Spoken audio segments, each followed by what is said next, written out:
పరిస్థితులు చూస్తూ ఉంటే చాలా బాధ కలుగుతా ఉంది. ఎందుకు రియల్ ఎస్టేట్ అమాంతంగా ఒక్కసారిగా రియల్ ఎస్టేట్ మొత్తం కూడా తెలంగాణలో పడిపోయింది. సో దాదాపు 30 లక్షలు 20 లక్షల రూపాయల తేడాతోటి రేట్లన్నీ కూడా పడిపోయినాయి. అండ్ అదే రకంగా ఒకేసారి ఆంధ్ర వైపు అక్కడ ఇన్ని రోజులు ఆంధ్రాలో రియల్ ఎస్టేట్ పడిపోయి ఉంది, తెలంగాణలో పెరిగి ఉంది. అండ్ ఎప్పుడైతే పక్కన చంద్రబాబు నాయుడు గారు ముఖ్యమంత్రిగా అండ్ అదేనారో సో అమరావతి చుట్టుపక్కల ఉన్నటువంటి ల్యాండ్స్ అన్నీ కూడా గజం 50,000 పెరిగిపోయింది. సో నేను చెప్పింది ఖచ్చితంగా రియల్ ఎస్టేట్ వాళ్ళకి క్లియర్గా అర్థమైపోయి ఉంటుంది. ఎందుకంటే ఇందులో మనం 100% వాస్తవంగానే మాట్లాడుతూ ఉన్నాము. రియల్ ఎస్టేట్ మొత్తం కూడా పడిపోయి ఉంది, రేట్లు మొత్తం కూడా తగ్గిపోయి ఉన్నాయి. చాలామంది కొన్ని ల్యాండ్స్లో ఇన్వెస్ట్మెంట్స్ పెట్టి ఉన్నారు. సో వాళ్ళ ల్యాండ్స్ ఇన్వెస్ట్మెంట్స్ అన్నీ కూడా ఆగిపోయి ఉన్నాయి. డబ్బులు వెనక్కి రాక ముందరికి వెళ్ళక సతమతం అవుతూ ఉన్నారు. సో చాలామందికి రియల్ ఎస్టేట్లో డబ్బులు ఇరుక్కపోవడం వల్ల ఫైనాన్షియల్ క్రైసిస్ కూడా వచ్చింది అని వార్తలు జోరుగా ప్రచారం జరుగుతూ ఉంది. ముఖ్యంగా రియల్ ఎస్టేట్ వాళ్ళు ఎవరైతే ఉన్నారో సో వాళ్ళందరికీ పెద్ద సంస్థల కంటే ఏం కాదు, ఎందుకంటే పెద్ద పెద్ద సంస్థలని ఆంధ్ర తెలంగాణ మొత్తం అన్నిట్లో కూడా మేనేజ్ చేసుకుంటూ ఉంటాయి, బెంగళూరులో వేరే రాష్ట్రాల్లో కూడా. కానీ తెలంగాణని నమ్ముకున్నటువంటి చిన్నపాటి రియల్టర్స్ ఎవరైతే ఉన్నారో సో వాళ్ళందరూ కూడా చాలా ప్రమాదంలో పడినటువంటి రోజులు. మరి ముఖ్యమంత్రి గారు అంతకుముందు రియల్ ఎస్టేట్ బిజినెసే కాబట్టి మరి దీనికి ఒక సొల్యూషన్ చెప్పాలా, దీనికి ఒక చెక్ పెట్టాలా. చాలామంది ఇబ్బంది పడుతూ ఉన్నారు.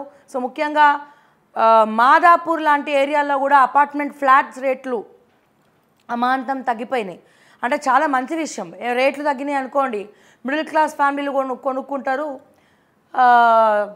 బాగానే ఉంటుంది. అంటే అందరు కూడా కొనుక్కోగల తగ్గట్టుగా మరి ఫ్లాట్స్ రేట్స్ కూడా మారినాయి. తొందరపడి ఎవరైనా ఎక్కువ రేట్లు చెప్తే దయచేసి కొనకండి, ఎందుకంటే రేట్లన్నీ కూడా తగ్గినాయి కాబట్టి దానికి అనుగుణంగా గవర్నమెంట్ వాల్యూ ఎంత ఉంది ఏందని చెక్ చేసుకొని 1కి 100 సార్లు క్రాస్ చెక్ చేసుకొని మీరు కొనుక్కోండి. అండ్ అదే రకంగా చాలా ఇన్ఫ్రాస్ట్రక్చర్స్ ఉన్నాయి, దొంగ కంపెనీలు చాలా ఉన్నాయి, రియల్ ఎస్టేట్ కంపెనీలు చాలా ఉన్నాయి.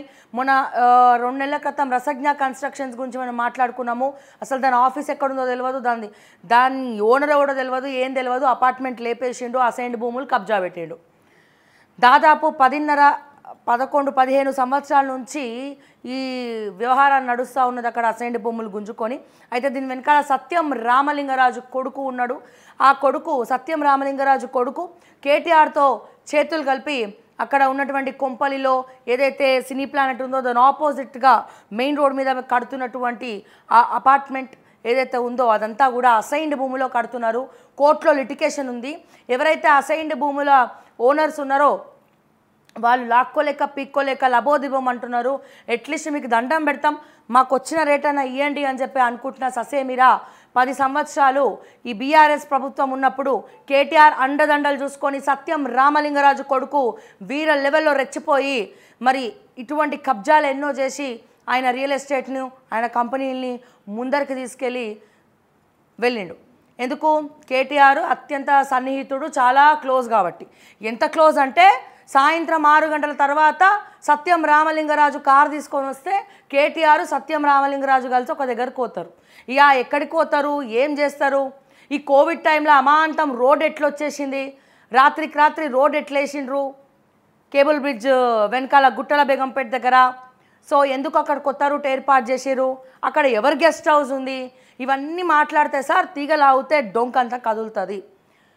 సో ఇక్కడ చూస్తే యూనివర్సల్ ప్రాబ్లం, ఒక్కరు తప్పు చేసినా మిగతా వాళ్ళందరికీ కూడా ప్రాబ్లం అవుతోంది. సో ఒక పక్క రియల్ ఎస్టేట్ పడిపోయింది, ఇంకొక పక్క సాహితీ ఇన్ఫ్రా కంపెనీ ఏదైతే ఉందో అది కూడా దివానా ఎత్తేసింది. సో ఇంకా చాలా కంపెనీలు ఉన్నాయి.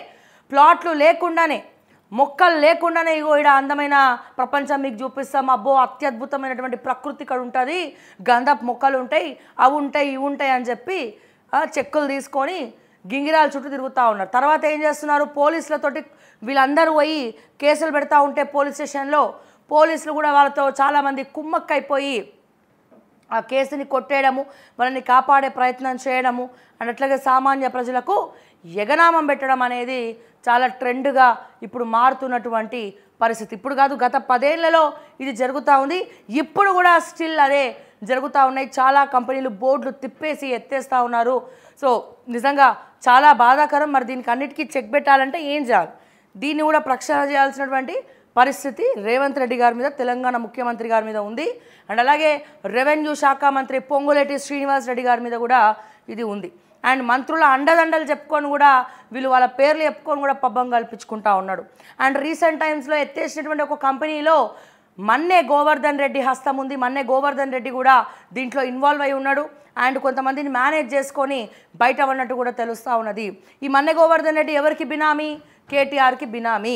సో ఇట్లా ఒకళ్ళనొక్కరు వాళ్ళ పైసలన్నీ కూడా ఇట్లా ఇన్వెస్ట్ చేసేసి ప్రజలను మోసం చేసి ఎట్టకేలకు చాలా ఇబ్బందులకు గురి చేసినటువంటి చోద్యం మనం చూస్తూ ఉన్నాం. ఇప్పటికి కూడా పాపం వాళ్ళు లాక్కోలేక పీక్కోలేక చాలామంది తిరుగుతూ ఉన్నారని కూడా క్లియర్గా మనకి తెలుస్తూ ఉంది. సో ఇది ఇలా ఉంటే దయచేసి చాలా కంపెనీలు ఉన్నాయి, దయచేసి నమ్మి మోసపోకండి అని చెప్పి నేను మరొకసారి తెలియజేస్తూ ఉన్నా. రంగురంగుల బ్రౌచర్లు చూపించగానే కొన్ని digital media, number 1 digital media అని చెప్పుకునే ఒక మీడియా వాళ్ళ దగ్గర విచ్చలవిడిగా డబ్బులు తీసుకొని పోయి అక్కడ వెంచర్లు షూట్ చేస్తూ ఉన్నది. సో ఎవడైనా ఇల్లీగల్ వెంచర్ని చూపించి అడ్వర్టైజ్మెంట్ చేసుకొని లక్షలు తీసుకుంటే ఆ మీడియా ఛానళ్ళ మీద కూడా కేసు పెట్టండి. నేనే చెప్తున్నా, మీడియా ఛానళ్ళ మీద కూడా కేసు పెట్టండి. సోషల్ మీడియా, డిజిటల్ మీడియాలోనే నెంబర్ 1 24/7 అన్నీ అందిస్తున్నామని చెప్పి పబ్బం గడిపించుకునేటువంటి ఒక పెద్ద ఛానల్, అతిపెద్ద ఛానల్. సో గతంలో బీఆర్ఎస్ కూడా దానికి ఫండింగ్ చేసింది. అది ఏ గవర్నమెంట్ ఉంటే వాళ్ళకి డప్పు కొట్టడమే పని, వాళ్ళకి వేరే పనేం లేదు. ఏ గవర్నమెంట్ ఉంటే వాళ్ళకి డప్పు కొడతా ఉంటుంది అండ్ ప్రజల కష్టాలని గాలికి వదిలేస్తూ ఉంటుంది. వాళ్ళకి నెంబర్ ఆఫ్ పేజెస్ ఉన్నాయి, నెంబర్ ఆఫ్ ఛానల్స్ ఉన్నాయి. దాంట్లో ఒక వెంచర్కి పోవుడు, వావ్ ఇక్కడ చూసారా అతి తక్కువ ధరకే ఇది ఉంది అని చెప్పి వాళ్ళు చూపిస్తూ ఉన్నారు. సో దయచేసి వీటిని అరికట్టండి అని చెప్పి నేను మరొకసారి రిక్వెస్ట్ చేస్తూ ఉన్నా. సో ఏదైనా సరే ఇప్పుడు ఇన్ఫ్రాస్ట్రక్చర్ ఒకటి మోసం చేసింది, ఆ మోసానికి సంబంధించినటువంటి అడ్వర్టైజ్మెంట్ ఏ ఛానల్లో వచ్చింది అంటే వాళ్ళ మీద కూడా యాక్షన్ తీసుకోండి. ఎందుకంటే ఎటువంటి ప్రూఫ్స్ లేకుండా ఒక మోసపూరితమైనటువంటి వెంచర్ని వాళ్ళు ఎట్లా చూపిస్తారు అడ్వర్టైజ్ చేసి అనేది కూడా ఆలోచించాల్సినటువంటి అవసరం ఉన్నది. అండ్ మీరు ఏదైనా కొనే ముందు కూడా 1కి 100 సార్లు చెక్ చేసుకోండి, లీగల్ ఒపీనియన్ తీసుకోండి. ఈ రోజుల వాళ్ళు మోసం చేసేటోళ్ళు హ్యాపీ వెళ్తున్నారు, జైలు శిక్ష అనుభవించి బయటకు వస్తున్నారు. కానీ వాళ్ళు వెనకాల వేసుకున్న డబ్బులు మాత్రం బయటికి తీసి ఎవరి డబ్బులు వాళ్ళకి పంచట్లేదు, కనుమరుగైపోతూ ఉన్నది. సో మీరు కష్టపడి రెక్కలు ముక్కలు చేసుకొని సంపాదించినటువంటి సొమ్మంతా కూడా ఎవడి ముక్కులకే పోతూ ఉన్నది. సో వాళ్ళందరూ కూడా బరి తెగించున్నారు. ఏదైతే అదైంది మోసాలు చేస్తే సంపాదిద్దామని చెప్పి కాచుకొని కూర్చున్నారు. అందుకే ట్రెండ్ మారింది. మోసాలు చేసేటోళ్ళది తప్పు కాదు, మోసపోయేటోడిదే తప్పు అని చెప్పి చిత్రీకరిస్తూ ఉన్నారు.